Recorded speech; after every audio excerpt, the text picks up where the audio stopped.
প্রায় 40,000 সেনা প্রায় চট্টগ্রামের কাছাকাছি পৌঁছে গেছে, অপেক্ষা করছেন যে কোনো সময় সেই চট্টগ্রামে ঢুকবেন, সেই বর্ডার লাইনে আপনাদের নিয়ে যাব। এদিকে ভারতীয় সৈন্যরা পুরোপুরি দখল করে নিয়েছে চট্টগ্রাম সহ বাংলাদেশের অনেক জায়গা। আপনারা সবকিছুই দেখতে পারবেন এবং শুনতে পারবেন।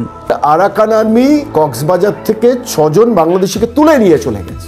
আরাকান আর্মি তারা বাংলাদেশ এবং মায়ানমার যে সীমান্ত আছে 270 কিলোমিটার লম্বা সীমান্ত যেটা আছে সেটা সম্পূর্ণ দখল করে নিয়েছে। ভয়ঙ্কর টেনশন এখন বাংলাদেশ। বলছে কি না তো আমাদের নাকের ডগায় আরাকান আর্মি চলে এসেছে। কে ভাই এই আরাকান আর্মি? কি কেস বলুন তো, ঘটনাটি কি ঘটছে? এত যে এই টেকনাফ, নাফ নদী, মাংদাও দখল করে নিয়েছে, 270 কিলোমিটার বাংলাদেশের দখল করে নিয়েছে। বাংলাদেশ মিলিটারি তারা কি পারবে চট্টগ্রামের মাটিতে এই বিস্তীর্ণ অঞ্চলে এই আরাকান আর্মির সঙ্গে টক্কর দিতে? এটা কিন্তু একটা বড় প্রশ্ন, তার কারণ বাংলাদেশের প্রায় 4200 উপর কিলোমিটার ভারতের সঙ্গে রয়েছে। আমাদেরকে নিয়ে অর্থাৎ বাংলাদেশকে নিয়ে অপপ্রচার শুধুমাত্র ভারতবর্ষ করছে না, চীন এবং রাশিয়ার মতো দেশও বাংলাদেশকে নিয়ে লাগাতার অপপ্রচার করছে। ভারত যে 3টি বিষয়ে আকুতি জানাচ্ছে বাংলাদেশের কাছে। কি আকুতি? ঝুঁকাঙ্গা নেই সালা, ডক্টর মোহাম্মদ ইউনূস কাকু ঝুঁকবে না।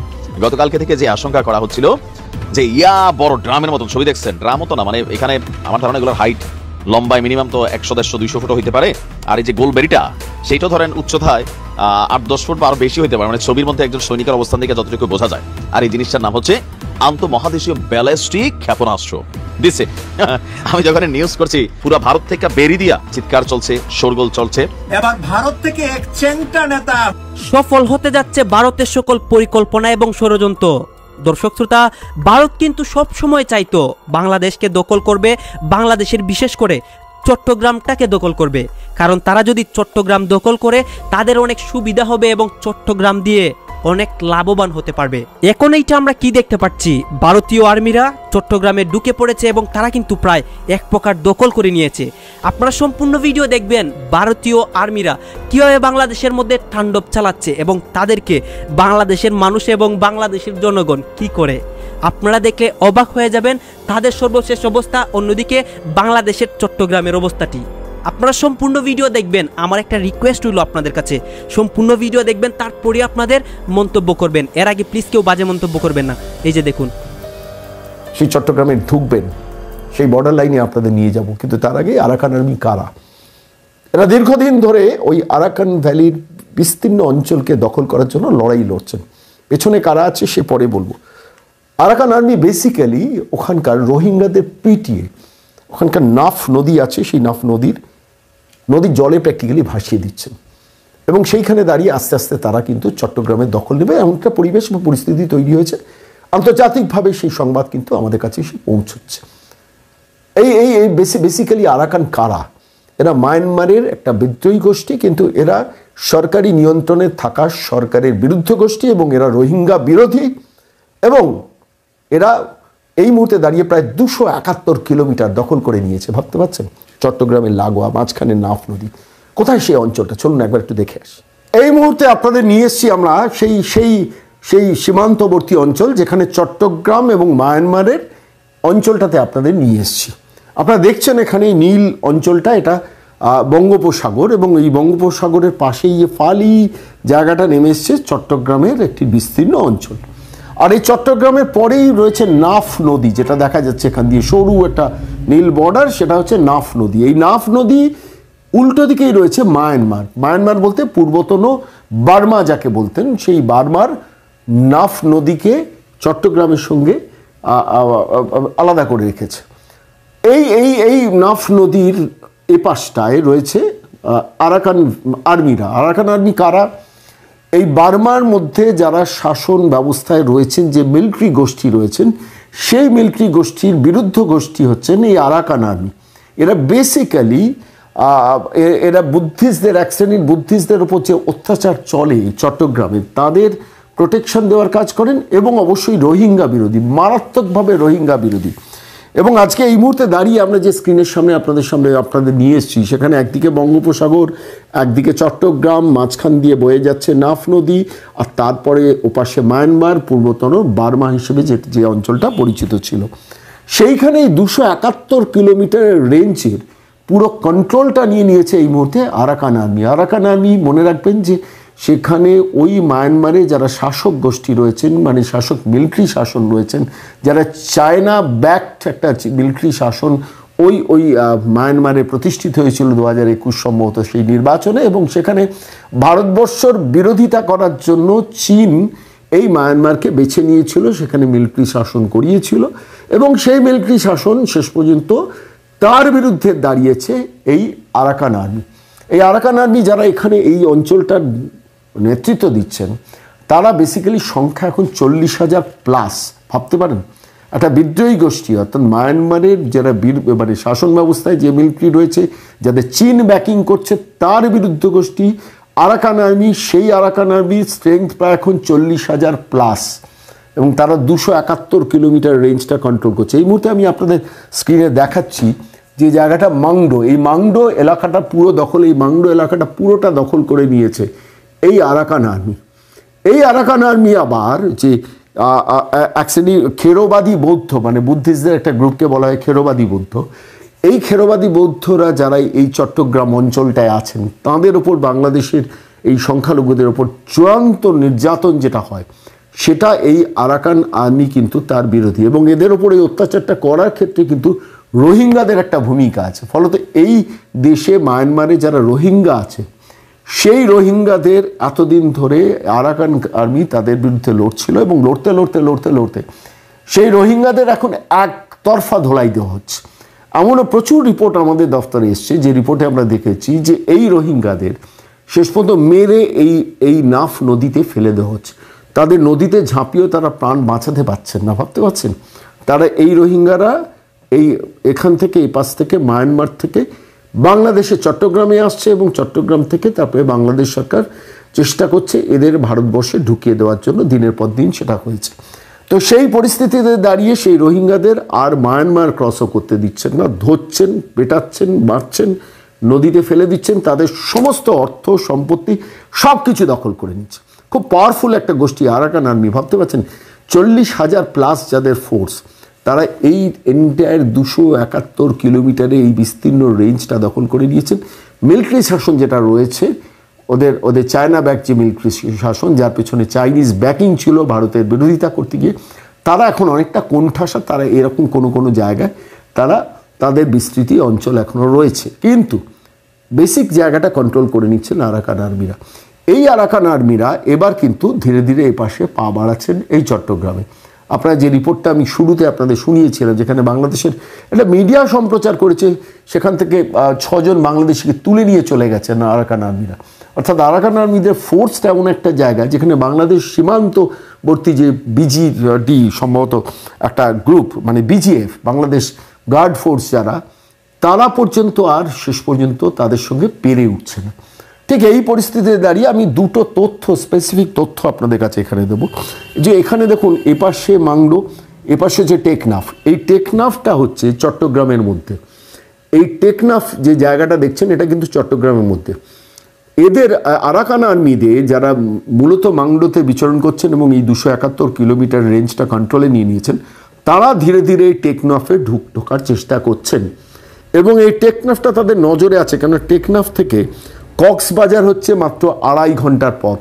কক্সবাজারটা এইসব অঞ্চলে, এবং সেই টেকনাফ থেকে খুব ইম্পর্ট্যান্ট একটা ভেন্যু। টেকনাফ থেকে কক্সবাজার হচ্ছে 2.5 কিলোমিটার ডিস্টেন্স। আর এই টেকনাফ থেকে আরেকটা খুব ইম্পর্ট্যান্ট ডেস্টিনেশন, সেটা হচ্ছে সেন্ট মার্টিন দ্বীপ। সেই সেন্ট মার্টিন দ্বীপ, যেটার সঙ্গে শেখ হাসিনার মার্কিন যুক্তরাষ্ট্রের সঙ্গে একটা সমস্যা তৈরি হয়েছিল, সেই ইম্পর্ট্যান্ট সেন্ট মার্টিন দ্বীপের দূরত্ব হচ্ছে মাত্র 3 ঘন্টা। অর্থাৎ সেন্ট মার্টিন দ্বীপ টেকনাফ থেকে 3 ঘন্টা, কক্সবাজার হচ্ছে 2.5 ঘন্টা, আর ঠিক নদী পেরোলেই রয়েছে মাংডো, যেটা এই মুহূর্তে 40,000 আরাকান আর্মির নিয়ন্ত্রণে রয়েছে। ঠিক এই অবস্থায় দাঁড়িয়ে যা পরিস্থিতি এখন এই মুহূর্তে, ভারতবর্ষকে মোকাবিলা করতে হবে না মোহাম্মদ ইউনূসের সরকারকে। মোহাম্মদ ইউনূসের সরকারকে এখন মোকাবিলা করতে হচ্ছে মায়ানমারের সেনাদের। এখন প্রশ্নটা হচ্ছে, মায়ানমারের এই 40,000 সেনারা কেন বাংলাদেশ বিরোধী? এটা খুব ইম্পর্ট্যান্ট একটা এরিয়া, আপনাদের বুঝতে হবে। বাংলাদেশ রোহিঙ্গাদের প্রমোট করে, এই রোহিঙ্গাদের ভারতবর্ষে ঢোকায়, এই রোহিঙ্গাদের নিয়ে নানান ধরনের নানান ধরনের খেলা খেলে বাংলাদেশ সরকার, সেটা কিন্তু এই আরাকান আর্মিরা জানেন। সাম্প্রতিককালে আরাকান আর্মিদের ফেব্রুয়ারি মাসে একটা প্রেস ব্রিফিং দেখছিলাম ইন্ডিয়ান এক্সপ্রেসে, যেখানে তারা পরিষ্কার বলছেন we don't have any problem with India, Bharat সরকারের সঙ্গে আমাদের কোনো সমস্যা নেই। অথচ খেয়াল করুন, এই মায়ানমারে নতুন মিলিটারি সরকার বসানোর জন্য চায় না ইন্ডিয়া আউট ক্যাম্পেইনটা নামিয়েছিল এক সময়। যে মিলিটারিরা এসেছিলেন তারা এসে বলেছেন ভারতীয় সৈন্যরা মায়ানমার থেকে নিজেরা সরে যান, এখানে আমাদের ভারতীয় সৈন্যদের দরকার নেই। সেই মায়ানমারে এখন এমন অবস্থা, মিলিটারি শাসন ক্রমশ সংকুচিত হচ্ছে। অধিকাংশ এলাকা, ভাবতে পারেন একটা মায়ানমারের মতো জায়গা, মানে পূর্বতন বার্মা, 271 কিলোমিটার এই আরাকান আর্মি দখল করে নিয়েছেন, যারা হচ্ছেন চাইনিজ ব্যাকড মিলিটারিদের বিরোধী, এবং তারা কিন্তু ভারতের সঙ্গে ভালো রিলেশন চাইছেন। এইবার বুঝুন, মাঝখানে পড়ে রয়েছে চট্টগ্রাম। এই চট্টগ্রামের ওপর দিকে গেলে আস্তে আস্তে গেলে সেখানে চট্টগ্রাম মানে বাংলাদেশের মূল ভূখণ্ডের দিকে যাচ্ছে। এই চট্টগ্রামের মধ্যে যদি কোনোভাবে এই 40,000 আর্মির একটা বড় অংশ ঢুকে যায়, এবং ঢোকার সম্ভাবনা তৈরি হয়েছে, এবং তাদের টার্গেটটা হচ্ছে দুটো, একটা হচ্ছে রোহিঙ্গা, কারণ রোহিঙ্গারা ওখানে খেরোবাদী বৌদ্ধদের পেটাচ্ছে, ফলত সেই খেরোবাদী বুদ্ধিস্টদের তারা যদি এই চট্টগ্রামে ঢোকে, তাদের লজিকটা হবে যে আমরা চট্টগ্রামে এসেছি খেরোবাদী বুদ্ধিস্টদের বাঁচাতে। তাহলে বাংলাদেশ মিলিটারি তারা কি পারবে চট্টগ্রামের মাটিতে এই বিস্তীর্ণ অঞ্চলে এই আরাকান আর্মির সঙ্গে টক্কর দিতে? এটা কিন্তু একটা বড় প্রশ্ন। তার কারণ বাংলাদেশের প্রায় 4,200 উপর কিলোমিটার ভারতের সঙ্গে রয়েছে। সেইখানে দাঁড়িয়ে তারা ভারতবর্ষকে টেক্কা দেবে, ভারতবর্ষের পেছনে লাগবে, ভারতবর্ষের সঙ্গে সংঘাতে যাবে, নাকি এই 40,000 আরাকান আর্মি তাদের সঙ্গে লড়াইয়ে যাবে? আবার বলছি, আরাকান আর্মিদের লক্ষ্য খুব পরিষ্কার, রোহিঙ্গাদের বিরুদ্ধে। কোনো রোহিঙ্গাদের তারা সহ্য করতে পারে না, কোনো রোহিঙ্গাদের এই নদী এখন পেরোতেও দিচ্ছে না। আইডেন্টিফাইড হলেই ধরছেন আর এই নাফ নদীতে মেরে ফেলে দিচ্ছে। এবং রোহিঙ্গাদের যত সম্পত্তি এন্টায়ার এই বার্মা বা আরাকান ভ্যালি বা এই বার্মা এই অঞ্চলটাতে আছে, মাংডো বা এইসব অঞ্চলে আছে, সমস্ত সম্পত্তি আরাকান আর্মি নিজেদের কন্ট্রোলে নিয়ে গেছে। এরা কিন্তু হেভিলি আর্মড, প্রচুর অর্থ, প্রচুর পয়সা। ফান্ডিং কে করছে প্রশ্ন করবেন তো? বলার অপেক্ষা রাখে না, আমি এ নিয়ে কোনো উত্তর দেবো না, আপনারা বুঝে নিন ফান্ডিং কে করছেন। এবং এদের পেছনে আর্থিক সংগতিটা সাংঘাতিক রয়েছে। এরা একদিকে মিলিটারিদের, নিজের দেশের মিলিটারিদের ক্রমশ সংকুচিত করে রেখেছেন, এমন একটা পরিস্থিতি হবে, মিলিটারি শাসনের অবলুপ্তি হবে, চীন ব্যাকিং যাদের করছেন তাদের সরকারের ক্ষমতা থেকে সরিয়ে দেবে।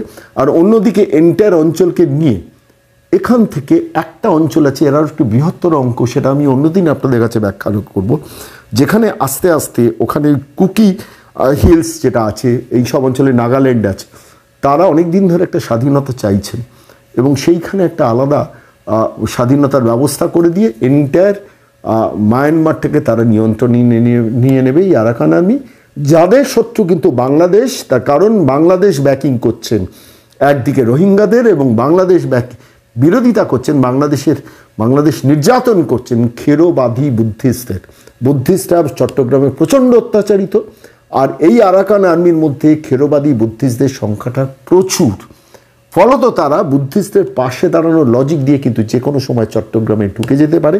আমি আবার এই প্রতিবেদনের এই পার্টটা আপনাদের কাছে শেষ করব স্ক্রিন থেকে সরে যাওয়ার আগে। একটু ভালো করে দেখুন, এইটা হচ্ছে বঙ্গোপসাগর, আর এই বঙ্গোপসাগরের পরেই চট্টগ্রাম এইভাবে ফালি হয়ে নেমে এসছে, এবং এই চট্টগ্রামের ওপরের দিকে একটা চিকেন নেক আছে, যেখানে ভারত একটা ব্রিজ তৈরি করে রেখে দিয়েছে। আর এই নাফ নদীটা মায়ানমারের সঙ্গে ডিফারেন্সিয়েট করছে, অর্থাৎ মায়ানমার থেকে ইজিলি যে কোনো সময় নদী পথে সরাসরি চট্টগ্রামে তারা ঢুকে যেতে পারেন। এবং এর সেন্ট্রাল পয়েন্ট হচ্ছে, আবার বলছি, মাংডো, যে মাংডো শহর এই মুহূর্তে আরাকান আর্মি কন্ট্রোলে নিয়ে নিয়েছেন। মাংডো শহর থেকে তাদের নজর রয়েছে এখন টেকনাফ, যে টেকনাফ কিন্তু খুব সেন্ট্রাল পয়েন্ট অফ চট্টগ্রাম, যাকে আরাকান আর্মিরা এখন চোখে চোখে রেখেছে, এবং যে কোনো সময় এই টেকনাফ কিন্তু আরাকান আর্মিদের নিয়ন্ত্রণে চলে আসতে পারেন। যারা যেসব বাংলাদেশের প্রাক্তন সেনানায়করা বড় বড় ডায়লগ দিচ্ছেন না, 4 ঘন্টার মধ্যে কলকাতা, 4 ঘন্টা নয় 10 ঘন্টার মধ্যে আপনারা তখন টেকনাফে পৌঁছতে পারেন কিনা, সেই দিনটার জন্য অপেক্ষা করুন। ইউনূস সাহেব শুনছেন, বিএনপি নেতারা শুনছেন, জামাতরা শুনছেন, যে দৃশ্য এই মুহূর্তে আপনাদের দেখালাম আমরা বাংলা বার্তায়, চট্টগ্রাম, বঙ্গোপসাগর, নাফ নদী, আর তার পাশে মায়ানমার। সেই মায়ানমারের 40,000 সেনাকে কিভাবে মোকাবিলা করবেন তার ব্যবস্থা আপনারা করুন। ভারতের দিকে তাকাতে হবে না, ভারত আপনাদের আক্রমণ করবে না। ভারত 1971 সাল থেকে আজ পর্যন্ত 2024 53 বছরের ইতিহাসে 100 মিটারও দখল করেনি। সেই ভারতকে আপনার শত্রু ঠাউরেছেন পাকিস্তান আর চীনের পাল্লায় পড়ে। নিজেদের অর্থনীতি তছনছ হয়ে যাচ্ছে, ভারত শত্রু, ভারত বিদ্বেষ, সেই প্রচার চড়াচ্ছেন, কিন্তু শেষ পর্যন্ত আপনাদের কিন্তু কাঁটা হিসেবে কাজ করছে মায়ানমার। আমি বেশ কিছু তথ্য আপনাদের দিলাম, দেখালাম বাংলাদেশের সঙ্গে চট্টগ্রামের সীমান্তের সঙ্গে নাফ নদী কিভাবে মায়ানমারকে তফাৎ। অঘোষিত বাবা হচ্ছে আরাকান আর্মি।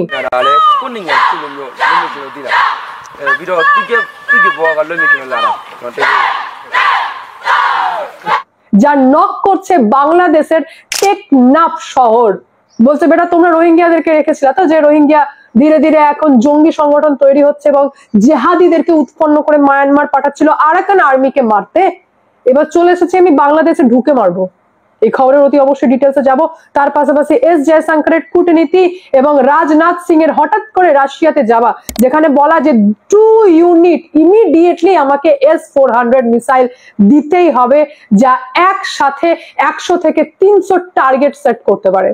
অর্থাৎ পাকিস্তান এবং চায়নাতেও বর্ডার এরিয়াতে মোতায়েন করা হয়েছে এই S-400 মিসাইল, যাকে দেখে থরথর করে কাঁপে পাকিস্তান। কারণ এখনো পাকিস্তান জানে যে S-400 রাশিয়া থেকে আনা মিসাইলের টক্কর দেবার মতো আমাদের কাছে কোনো হাতিয়ার নেই, যার জন্য চায়নাও চুপ।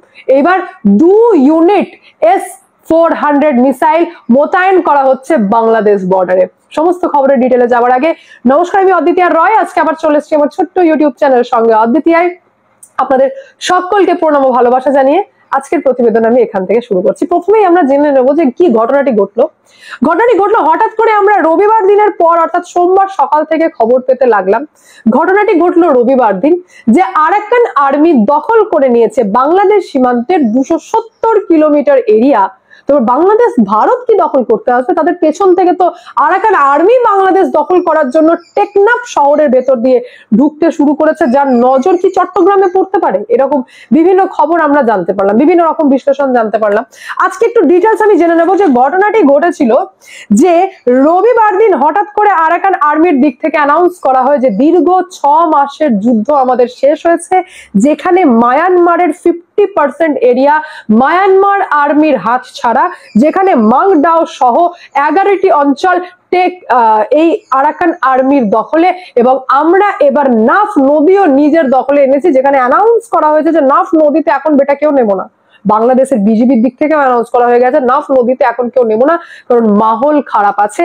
এবং এখন টেকনাফ শহরে বসবাসকারী লোকজন দিন রাত বোমা এবং গুলির শব্দ পাচ্ছে। অতি অবশ্যই বাংলাদেশের যে সমস্ত জঙ্গি সংগঠন শেখ হাসিনার চলে যাবার পর হঠাৎ করে অ্যাক্টিভ হয়ে উঠেছিলেন, তারাও এবার থরথর করে কাঁপছেন। কারণ আরাকান আর্মি শব্দই কাফি, যা ইসলামিক জেহাদিদের ঘোষিত শত্রু। 80 জন রোহিঙ্গা বিদ্রোহী সহ সরকারি সৈন্যের পাশাপাশি সামরিক অপারেশন কমান্ডো 50 এর কমান্ডো ব্রিগেডিয়ার জেনারেল, যার নাম হচ্ছে থুরাইনতুনকে অ্যারেস্ট করেছে এই আরাকান আর্মি রবিবার দিন, এবং বলে দিয়েছে বেটা মাংডাও, যেখানে বিজিবি ভার্সেস মায়ানমার আর্মি ছিল, এবার বাংলাদেশের BGB versus Bangladesh border guard versus এবার আমরা থাকবো, অর্থাৎ আরাকান আর্মি থাকবো। প্ল্যানিং একটাই যে বেটা এবার ঢুকতে হবে টেকনাফে, ঢুকে এই যে সমস্ত রোহিঙ্গা শিবির থেকে জেহাদি তৈরি হচ্ছে তাদেরকে টার্গেট করে ঘুষকে মারো।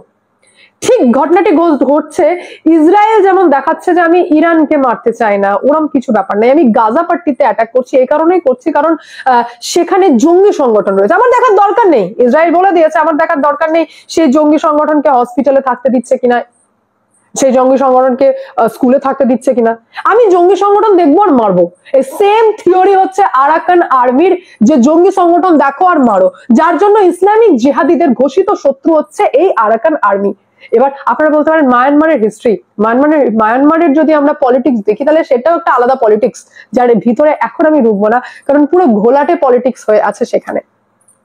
এত রাগ কেন? বাংলাদেশে কেন আরাকান আর্মি ঢুকতে চায়? কি কেস ঘটেছে সেটাও আমি আপনাদেরকে জানিয়ে দিচ্ছি। আরাকান আর্মির উপরে একদম সিম্পল সা কথা, সেটা হচ্ছে শেখ হাসিনার আমলে রোহিঙ্গিয়াদেরকে, যাদেরকে মেরে আমরা বের করে দিয়েছিলাম, তাড়িয়ে দিয়েছিলাম, সেই রোহিঙ্গিয়াদেরকে থাকতে দিয়েছিল এই শেখ হাসিনা। এবং শেখ হাসিনা থাকতে দেওয়ার জন্য সেখানে তৈরি হয় রোহিঙ্গিয়া শরণার্থী শিবির। কারণ শেখ হাসিনার দরদ উঠলে উঠেছিল এবং তিনি বলেছিলেন না ভাই তোমরা থাকো। কিন্তু রোহিঙ্গা শরণার্থী শিবিরটা দিনের পর দিন বিভিন্ন দেশে যেখানে যেখানে রোহিঙ্গা বসবাস করছে তাদের জন্য ধীরে ধীরে একটা গলার কাঁটা হয়ে দাঁড়িয়েছে। কেন কাঁটা হয়ে দাঁড়াচ্ছে? কারণ এই রোহিঙ্গা শরণার্থী শিবির থেকেই ধীরে ধীরে কিছু কিছু করে জিহাদি তৈরি হচ্ছে। তারা হঠাৎ করে বলছে আমরা এবার ইসলামের নামে জিহাদ করতে লাগবো এবং জিহাদি বেরিয়ে চলে আসছে এবং বিভিন্ন জায়গায় আতঙ্কবাদী সংগঠনদের সঙ্গে মিলে মিশে একটা আতঙ্কের মাহল তৈরি করছে।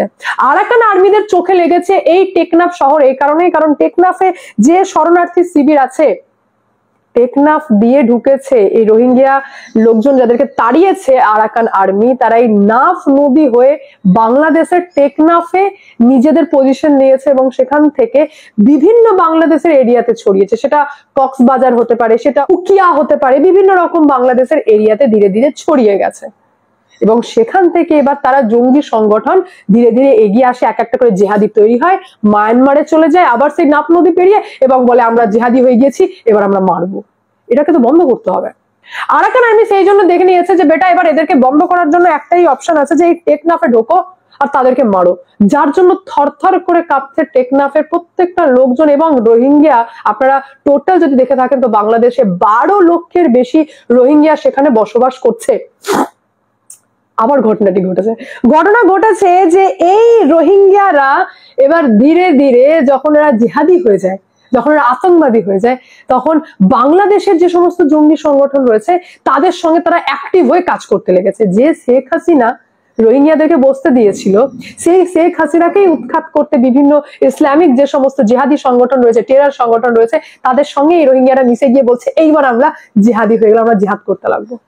সেই খবরটা চলে যায় আরাকান আর্মির কাছে, যেখানে তারা জানতে পারে যে হঠাৎ করে যে রোহিঙ্গিয়াদেরকে শরণ দেওয়া হয়েছে সেখান থেকে জেহাদি তৈরি হয়ে এসে হঠাৎ করে জামাত উল মুজাহিদ্দিন, যেটা বাংলাদেশের একটা টেরর সংগঠন যা শেখ হাসিনা চলে যাওয়ার পর ভয়ঙ্কর ভাবে অ্যাক্টিভ হয়ে গেছে, সেই জেএমবির হিজবুত তাহরির সাথে বৈঠক করছেন।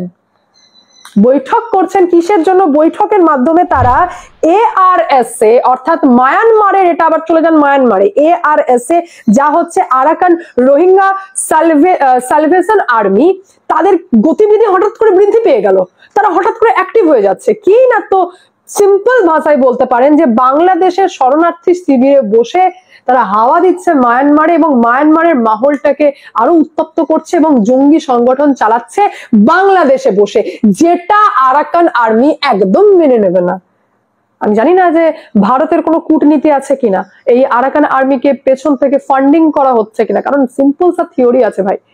বাংলাদেশ যেভাবে অশান্ত হয়ে আছে এবং মায়ানমারও যেভাবে বহুদিন ধরে অশান্ত হয়ে আছে, তাতে যে সরকারই থাকবে বাংলাদেশ চেষ্টা করেছে যে সামঞ্জস্য বজায় রাখার।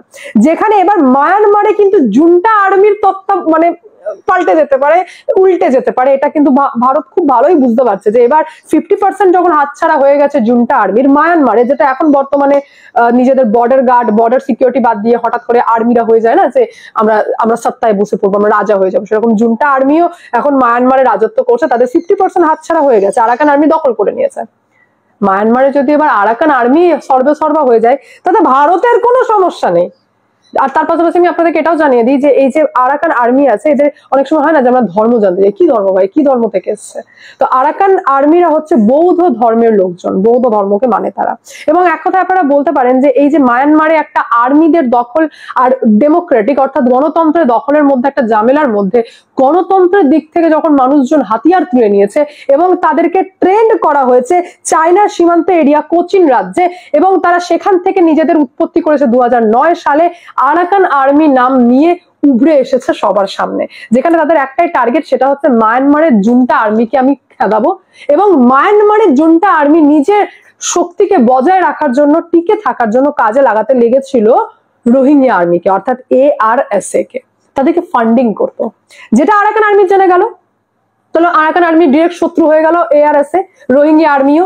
এইবার কেসটা ঘটছে যে বাংলাদেশ থেকে সেই সমস্ত শরণার্থীরা নিজেদের সংগঠনকে শক্তিশালী করছে, গোটা বাংলাদেশকেই তো হাইজ্যাক করে নিয়েছে। তো কি গ্যারান্টি আছে ভাই, গোটা বাংলাদেশকে যখন একটা জেহাদি দল হাইজ্যাক করে নিচ্ছে, জামাতে ইসলামের মতো জেহাদি দল হাইজ্যাক করছে, কি গ্যারান্টি আছে যে মায়ানমারের জন্য ক্ষতি তৈরি করবে না বা আরাকান আর্মিকে ক্ষতি করবে না? ডেফিনেটলি ভারতকে তো করবে, মায়ানমার কোন সা বাদ যাবে, সেটা তো আরাকান আর্মি খুব ভালো করে জানে।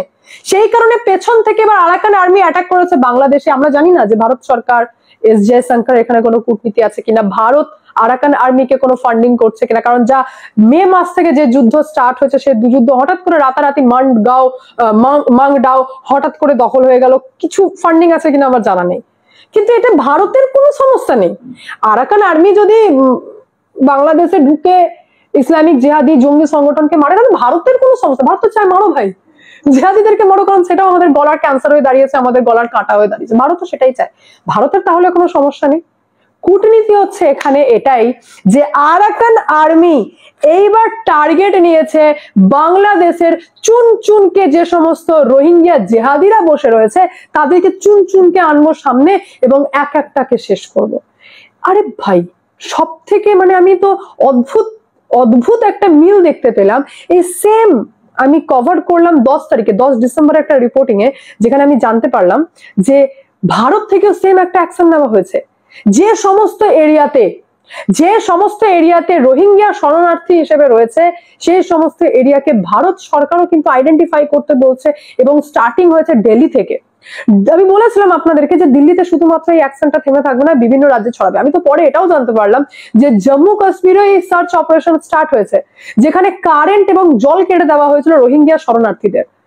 তাহলে আরাকান আর্মি যেটা চায় সেটাই ভারত সরকারও তলায় তলায় করছে। হ্যাঁ, মুখে স্বীকার করছে না, বাট তলায় তলায় আমাদের ভারতীয় সার্চ অপারেশন স্টার্ট হয়েছে। এবং আপনারা এটাও কনফার্ম থাকুন যে বাংলাদেশ ভারতকে এবার কি চোখ দেখাবে, কি টিভিতে উড়াবে। এবার তো ভারত বাংলাদেশে থাকা যে সমস্ত জামাতে ইসলাম জঙ্গি সংগঠন রয়েছে তারা থরথর করে কাঁপছে, কারণ বাড়ির সামনে দরজায় নক করছে আরাকান আর্মি। আর ইসলামিক জিহাদিদের জন্য আরাকান আর্মি নাম হি কাফি হ্যায়। এতটা ভয় পায় আরাকান আর্মিকে। এখানে কি ভারতের কূটনীতি শেষ? এখানে এন্ড, মানে একটা আরাকান আর্মিকে কাজ লাগে না। আমি আরো বড় খবর পেয়েছি, যেটা এক্সক্লুসিভ খবর আপনারা বলতে পারেন, সেটা হচ্ছে এস জয়শঙ্করের কূটনীতি বলতে পারি, অমিত শাহ গৃহমন্ত্রীর বুদ্ধি বলতে পারি। যাই ঘটে থাক না কেন, ভারতের জন্য খুব ভালো এবং বাংলাদেশের জন্য খুব চিন্তা। যে মিসাইলের জন্য পাকিস্তান চু শব্দ করতে পারে না, যে মিসাইলের জন্য চায়না পর্যন্ত সমঝোতা করতে রাজি হয়েছে, সেই মিসাইল এবার মোতায়েন করা হবে ভারত বাংলাদেশ বর্ডারে। অনেক তো উড়িয়েছো ভাই, পশ্চিমবঙ্গে টিভি2 উঠছে, মেঘালয়ের টিভি2 উড়িয়ে দিচ্ছে, 200 মিটারের মধ্যে থেকে ফটোগ্রাফি, ছবি টবি কি সব বাংলাদেশ করতে লেগেছে। ঘরে নেই নুন, ছেলে আমার মিঠুন, এরকম একটা অবস্থা বাংলাদেশে। সেখানে ভারত বলেছে যে হালকায় নেবো না ভাই, কোনো শত্রুই আমাদের হালকা না। আমাদের দেশ ডেফিনেটলি খুব ভালো আছে, খুব বড় দেশ, কিন্তু তারপরেও রাশিয়াতে হঠাৎ করে পৌঁছে গেলেন রাজনাথ সিং এবং সেখানে গিয়ে বললেন যে আমি কোনো কথাই শুনতে চাই না যে রাশিয়া তোমার সঙ্গে ইউক্রেনের যুদ্ধ চলছে কি চলছে না, আমি জানতে চাই না। এটাই তোমার টাইম বন্ধুত্ব প্রমাণ করার। ভারতের সঙ্গে বন্ধুত্ব আছে তো ভাই 2 ইউনিট যা বাকি আছে S-400 মিসাইল, সেটা আমাদেরকে দিতে হবে। তোমাদের ইউক্রেনের যুদ্ধ চলছে না কি চলছে আমার দেখার দরকার নেই। ভ্লাদিমির পুতিন নিজে কথা বলেছেন রাজনাথ সিং এর সঙ্গে এবং একটা লাইনে বলেছেন যে আমাদের বন্ধুত্ব, আমি গোটা বিশ্বে শোনাবো এটাই, যে আমার রাশিয়া এবং ভারতের বন্ধুত্ব হচ্ছে যে পর্বতমালার চূড়ার থেকে উঁচু আর মহা সমুদ্র হয়ে যাক না কেন, সেই গভীর জলের থেকেও গভীর হচ্ছে আমাদের বন্ধুত্ব। সেই কারণে যখন ভারত নিজে থেকে এসে বলছে যে আমি শুনতে চাই না যুদ্ধ চলছে কিনা, S-400 মিসাইল আমার চাই, তো আমি কে ভাই আটকানোর? ডেফিনেটলি ইমিডিয়েট বেসিসে আমি দেখবো না আমার যুদ্ধ চলছে, ইটস ওকে, আমি S-400 মিসাইল অতি অবশ্যই ভারতে পাঠাবো। এবং রাজনাথ সিংকে কথা দিয়েছে না, যে কথার জন্য গোটা বিশ্বতে রাজনীতিতে তোলপাড় লেগে গেছে, যেখানে আবারও বলতে পারেন যে একটা মিসাইল কায়েম করেছে রাশিয়া আর ভারতের বন্ধুত্ব, যা ওপেন ভ্লাদিমির পুতিন বলেছে যে ইমিডিয়েটলি 2 ইউনিট যা বাকি আছে ভারতের পাওয়া S-400 মিসাইল, সেটা ইমিডিয়েটলি ভারতে তাড়াতাড়ি করে আমরা পাঠিয়ে দেব। বিষয়টা হচ্ছে যে 2018 সালে $5.43 বিলিয়ন কেনা হয়েছিল 5 ইউনিট S-400 মিসাইল, যার 3 ইউনিট অলরেডি মোতায়েন করা আছে পাকিস্তান আর চায়না বর্ডারে। 2 ইউনিটই কাফি বাংলাদেশকে ঠান্ডা করতে। ক্যাপাসিটি সম্পর্কে একটু জানতে হবে। কে ভাই টিভি2? কিছু না, নাথিং। ক্যাপাসিটি যদি জেনে যান তাহলে মাথা খারাপ হয়ে যাবে আপনাদের। যেখানে আমি একটা মানে 3টে জাস্ট লাইন আমি ইউজ করবো। একটা হচ্ছে মিসাইল লঞ্চার, শক্তিশালী রাডার আর কমান্ড সিস্টেম। থরথর করে কাঁপবে কিসের TB2 আর কিসের অন্যান্য দেশের যাই সমস্ত হাতিয়ার হোক না কেন। পাকিস্তানের কাছে পর্যন্ত এমন হাতিয়ার নেই যা S-400 মিসাইলকে টক্কর দিতে পারে। বাংলাদেশ তো বেটা বাচ্চা ছেলে, কাঁদে লাগে না ঝগড়া করতে, কে ভাই ও? যেখানে 600 কিলোমিটার দূর থেকে টার্গেট চিনতে পারে এই missile. It's not a matter of joke. 600 kilometre দূর থেকে টার্গেট চিনতে পারে এই S-400 মিসাইল, যা একসাথে ট্র্যাক করতে পারে 100 থেকে 300টা টার্গেট একসাথে ট্র্যাক করতে পারে। কে ভাই? চট্টগ্রাম গোটা বাংলাদেশ উড়ে যাবে। একসাথে 100 থেকে 300টা টার্গেট ট্র্যাক করতে পারে, একসাথে 3 দিকে মিসাইল চার্জ করতে পারে, 3 দিকে মিসাইল চার্জ করতে পারে একসাথে 36টা টার্গেটে, একসাথে 36টা টার্গেটে অ্যাটাক করতে পারে। এবং এই মিসাইল কে ভাই? কিসের ড্রোন আর যতই তুমি যে কোনো মিসাইল এনে নাও, রাশিয়ার S-400 মিসাইলের কাছে সমস্ত মিসাইলই বাচ্চা ছেলে। তো ড্রোন কতটা বাচ্চা ছেলে সেটা আপনারা নিজেরাই বুঝতে পারছেন। তো এইটাই হচ্ছে ভারতের কূটনীতি। অনেক উড়িয়েছো নাকের ডগায় TB2, এবার দেখো S-400 মিসাইলকে মোতায়েন করলে কতটা ছটফট করে বাংলাদেশ, সেটাও আমাদের দেখার আছে। সবে তো গৃহযুদ্ধ, এরপর আরাকান আর্মি, আর সেটা বাংলাদেশের উত্তেজনা এখনো চলছে। ভারতের পররাষ্ট্র সচিব আসার পর সেটা কিছুটা পরিবর্তনের একটা ইঙ্গিত আছেই, কিন্তু এর মধ্যে আবার ভারতের উস্কানিমূলক কাণ্ড চলছে। ইনফ্যাক্ট এটা সেদিনই ঘটেছে যেদিন ভারতের পররাষ্ট্র সচিব বাংলাদেশে আসলেন। মানে এক উদ্ভট ব্যাপার, যেদিন এই ধরনের উত্তেজনা কমানোর মতো একটা পদক্ষেপ মনে হচ্ছে সেদিনই আবার একটা ঘটনা ঘটেছিল, এবং পরবর্তীতে তাদের ফলো আপ সেটাও খুব ভালো ইঙ্গিত দেয় না। সেটা হচ্ছে বাংলাদেশিদের দুটো ট্রলার, এগুলো বড় ট্রলার, এগুলো দুটো ধরে নিয়ে গিয়েছিল ভারতের কোস্টগার্ড, এবং সেখানে 78 জন নাবিক তাদের হাতে চলে গেছে। মানে তারা গ্রেফতার করেছে তাদেরকে, কারণ তাদের ভাষ্য সেটা হচ্ছে এগুলো ভারতের জলসীমায় ছিল। আমি এই নিউজটা আমাদের সামনে এসছে, এরপর ভারত অফিসিয়ালি যে ছবি দিয়েছে তাদের এক্স হ্যান্ডেলে, সেটা আসলে অত্যন্ত হিউমিলিয়েটিং এবং আমি উস্কানিমূলক বলেই বলতে চাই। তাদের ফেসবুকে তারা একটা পোস্ট দিয়েছে, সেখানে বলছেন, ইন্ডিয়ান কোস্টগার্ড পেজের পোস্টে উল্লেখ করেছেন, ভারতীয় সমুদ্র সীমায় মৎস্য আহরণের অভিযোগে এক অভিযানে ট্রলার 2টি সহ 78 নাবিককে আটক করা হয়েছে। নাবিক সহ ট্রলার 2টি প্যারাদ্বীপের কাছে নেওয়া হয়েছে। এখানে নাবিকরা তাদের মাথার পেছনে হাত দিয়ে হাঁটু গেড়ে বসে আছেন এবং ভারতীয় কোস্টগার্ডরা পেছনে আছে, এরকম একটা ছবি আপনারা দেখছেন। এছাড়া আরো 2টি ট্রলার আছে, যেটিতে ট্রলার নিয়ে আসা দৃশ্য আছে, এগুলো আছে। এখানে জাহাজের মালিক পক্ষর সাথে যখন প্রথম আলো কথা বলেছে, তারা খুব স্পষ্টভাবে জানিয়েছেন যে এটা আসলে বাংলাদেশের সমুদ্র সীমার 1 নটিক্যাল মাইল ভেতরেই জাহাজে মাছ ধরা হচ্ছিল। মানে আমি একটা জিনিস মনে করি, ভারত বলছে তাদের জলসীমায়, বাংলাদেশ বলছে বাংলাদেশের জলসীমায়। এটাতে যে ধরনের ট্রলার এগুলো মেটাল বডি ট্রলার, অনেক লম্বা, অনেক বড় জাহাজ, এগুলোর যথেষ্ট ভালো নেভিগেশন যন্ত্রপাতি থাকার কথা, এবং এগুলো আছে, এগুলো অকার্যকর থাকারও কথা। সুতরাং আমরা ভারতীয়দের এই দাবি আমি ব্যক্তিগতভাবে সমর্থন করি না, এবং বাংলাদেশের জেলেরা ভারতের জলসীমায় গিয়ে মাছ ধরবে, এই ধরনের কাজ বাংলাদেশের দিক থেকে কখনো আসলে হয়নি। রাদার অনেক সময় আমরা বহু সময় দেখেছি ভারতের নাবিকরা, ভারতের ট্রলার বাংলাদেশের ভেতরে এসে মাছ ধরছে, কিন্তু ভারত এই কাজটা করেছে, এটা যে কোনো বিবেচনা একটা উস্কানিমূলক আচরণ। আমাদের কোস্টগার্ড বলেছেন তারা যোগাযোগ করছে, তারা তাদেরকে ছাড়িয়ে আনার ব্যবস্থা করবেন। আমরা ধারণা করতে পারি এটা খুব বেশি দেরি হবে না, কিন্তু যেটা জরুরি প্রশ্ন, যদি তাত্ত্বিকভাবে বা তর্কের খাতিরে ধরেও নেই যে তারা ভারতের সীমানায় ভুলভাবে ঢুকে পড়েছিলেন, কারণ বর্ডার এরিয়াতে খুব অল্প এদিক সেদিক হলে এটা হতে পারে, এটা একটা জলসীমা, সামহাও কোনো ট্রলার কন্ট্রোল হারিয়ে ফেলতে পারে, ধরে নিলাম তাত্ত্বিকভাবে তারা সেখানে গিয়েছিল, তারা সেখানে গিয়েছে, তারা সেটা নিয়ে যোগাযোগ করা। কিন্তু যে ধরনের ছবি প্রকাশ করছে আমাদের নাবিকদের, তাদেরকে যে ধরনের, আপনারা তো দেখলেন এখানে কি কথা হচ্ছে, ভারত বাংলাদেশের উপর আক্রমণকে কেন্দ্র করে। অন্যদিকে বাংলাদেশেও কিন্তু বসে নাই, বাংলাদেশের সাধারণ মানুষরাও কিন্তু ভারতের বিপক্ষে কথা বলতেছে। দর্শক শ্রোতা, ভারতের এতটা সাহস কোথা থেকে এসেছে? আগে যেন শেখ হাসিনাকে ব্যবহার করে বাংলাদেশের মধ্যে আক্রমণ করতে পারত, শেখ হাসিনাকে ব্যবহার করে বাংলাদেশের মধ্যে অনেক কিছুই করতে পারত। এখন তো শেখ হাসিনা নেই, ডক্টর ইউনূস আমাদের দেশের মধ্যে এসেছেন এবং ডক্টর ইউনূস কিন্তু সকল বাধা সকল বিপদ তিনি একাই রুখে দাঁড়াবেন। দর্শক শ্রোতা, এতক্ষণ আপনাদেরকে যা কিছু দেখিয়েছি সবকিছু কিন্তু আমরা সোশ্যাল মিডিয়া থেকে সংগ্রহ করেছি, এইখানে আমাদের নিজস্ব কোনো মন্তব্য নেই। এইসব দেখে আপনাদের কেমন লাগছে এইটা কিন্তু আপনারা অবশ্যই কমেন্ট বক্সে লিখে যাবেন এবং আপনাদের কাছে আমার একটা রিকোয়েস্ট থাকবে, আমার চ্যানেলটি সাবস্ক্রাইব করবেন এবং পাশে থাকা বেল আইকনটি অবশ্যই বাজিয়ে যাবেন যাতে করে নেক্সট ভিডিওটা সবার আগে আপনাদের কাছে পৌঁছায়। ধন্যবাদ।